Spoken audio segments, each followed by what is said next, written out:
Director of Ceremonies, Honorable Kabomorang, Minister for State President, Ms. Montanyane Baitse, Permanent Secretary, Government Communications, Mr. Golden Mangoneeds, Chairperson, MISA Regional Council, Mr. Thomas Nkoma, Chairperson, MISA Botswana, UNESCO Representative, Information Directors from governments of Botswana, Namibia, Eswatini, Malawi, Zimbabwe, and Zambia, civil society organizations, representatives, members of the media, ladies and gentlemen, Dumela Mbagaetsu. Director of Ceremonies, let me begin by acknowledging that I'm really privileged to be connected to you as we gather today to commemorate World Press Freedom Day. This day is intended to remind and sensitize the international community of the indispensable value of a free and independent press in safeguarding democracy, promoting accountability, and empowering communities with information. Allow me to also convey my heartfelt gratitude to Media Institute of Southern Africa, MISA Botswana chapter, under the auspices of UNESCO and MISA Regional Office, for their tireless efforts in putting together this important event. Their continued commitment to organize an occasion dedicated to raising awareness about press freedom and advocating for free speech for all citizens is quite laudable. I'm glad to note that this year's commemoration has brought together all MISA chapters under one roof. As many of you may already know, this year marks 31 years since United Nations General Assembly declared May 3rd as the International Day for Press Freedom. The day provides an opportunity for society to reflect on the challenges and obstacles faced in pursuit of journalistic integrity, independence, and accountability. While it has become customary to observe the International Day for Press Freedom globally for the past 31 years, in Botswana, its significance transcends routine observation. It is an ingrained tradition that reminds us of our commitment to safeguard free speech and nurture an independent media sector.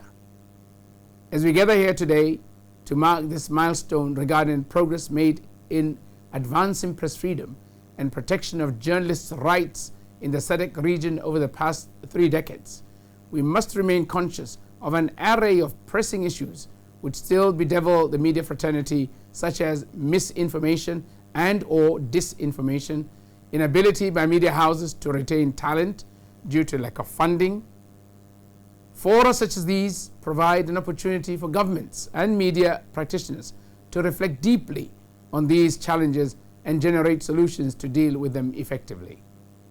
Ladies and gentlemen, a critical question is whether we have made significant strides in providing free, independent, and diverse media landscape in Botswana and the SADC region, as envisioned by the UN General Assembly Declaration. As we grapple with answering this question, we ought to deeply reflect on the evolution of media legislation, policies, and practices. We must further reflect on whether there has been improvement in legal and institutional frameworks that support press freedom. The Director of Ceremonies, I wish to point out that Botswana has enshrined freedom of expression and, by extension, press freedom. At Section 12, the Constitution provides that, and I quote, "Except with his or her consent, no person shall be hindered in the enjoyment of his or her freedom of expression." That is to say, freedom to hold opinions without interference, freedom to receive ideas and information without interference, freedom to communicate ideas and information without interference, whether communication be to the public generally or to be any person or class of persons, and freedom from interference with his or her correspondence. Close quote. With the foregoing in mind, and with the aim to nurture a conducive environment for media to thrive in Botswana, the government of Botswana took a decision to repeal the Media Practitioners Act of 2008. The decision was prompted by the realization that the act had become a barrier and a burden on journalists to play their role as society's watchdogs. Consequently, in keeping with the promise we made towards the 2019 elections, government enacted the Media Practitioners Association Act of 2022 to promote a free and independent press in Botswana. Ladies and gentlemen, I am also delighted to inform you that my government is taking proactive steps towards enactment of Access to Free Information Act. This long-awaited initiative is geared towards fostering transparency and accountability within our society. The bill, which is set to be published in the Botswana Government Gazette, marks a significant step forward as we prepare to table it during the winter session of Parliament for deliberations and possible enactment. Distinguished guests, let me take this opportunity to acknowledge and commend Zambia for the progress it has made insofar as the Access to Information Act has now become officially signed into law. These developments represent a significant step forward for our region, not only in promoting transparency, but also in ensuring the public's right to access to information in our society. With more of such developments, we can rest assured of progress towards the future that our forebearers envisioned when they gathered in Zambia on April 1st, 1980, to establish the Southern Africa Development Coordination Conference, SADC, as an SADCC, the forerunner to the Southern Africa Development Community, SADC-SADC. This brings me to today's theme, and I quote, "A press for the planet, journalism in the face of environmental crisis," close quote, which couldn't be more timely as the world confronts increasing complex environmental issues each day, highlighting the critical role journalism plays in addressing these challenges. It behoves the media to actively engage with environmental issues, reporting on them accurately and ethically to raise awareness and facilitate informed public discourse.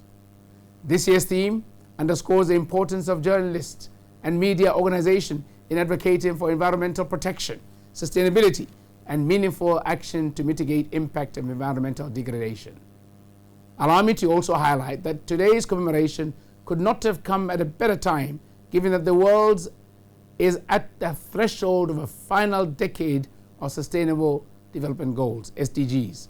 The SDGs were adopted by all United Nations member states in 2015 as a universal call to action and end poverty, protect the planet, and ensure that all people enjoy peace and prosperity by 2030.